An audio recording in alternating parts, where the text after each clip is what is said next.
Hello, hello. I need to recommend a book. All of my students know this is the number one book I recommend and have been recommending for the past decade. It is Anthony Abeson's Acting 2.0. Doing the work that gets you work in a high-tech world. Anthony Abeson's Acting 2.0. So there's about 1 million fabulously highlighted wonderful spots in this book that I read aloud in class, that I reference all the time. I'm going to read to you from the book today. So this is from chapter 7, which he calls Consume, Reproduce, Obey. And he starts by saying that and I'm going to shorten some of the sentences up here just for time. My students often ask me how to spend their time creatively outside of class. Okay, that is the opening of the chapter. And I want to cut to some of the big points he makes. 1, he says, you're not consumers, you're artists. You can create. It's only those who can't create who must either own or destroy. Your job is to enrich your soul, not the wallets of those who would profit from addicting you to the new and the hot and the fear of being not. The richer your soul, the richer the contribution you'll make to your audience.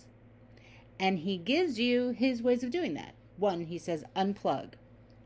He says, remember, distraction is one of the most common occupational hazards of our profession.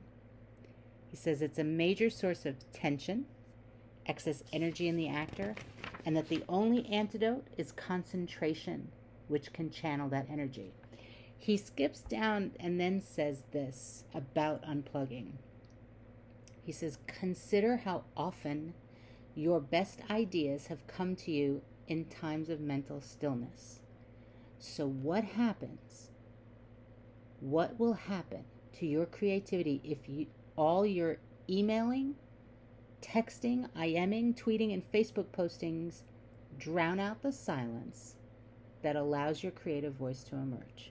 Number 2, he says, nourish your artist. One of the things he says under nourish your artist is, the more acute your perception of humanity, the more acutely you'll perceive the humanity of your characters.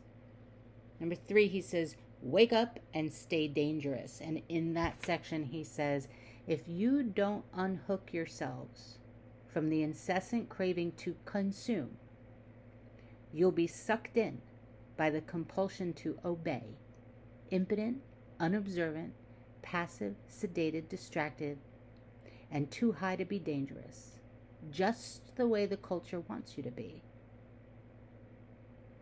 He then says also this. He says, instead of texting, read the texts of great playwrights. Instead of watching reality shows, go out and watch reality. Observe human beings being human. Immerse yourself in what Stanislavski called the only true creative genius, nature. He says, instead of playing games on your devices, go to museums and see that you're not alone. That you stand in a long line of artists who have struggled in the same great task you are charged with, to capture the life of the human spirit. Highly recommend Acting 2.0, Anthony Abeson. Enjoy it. You can get it on Amazon.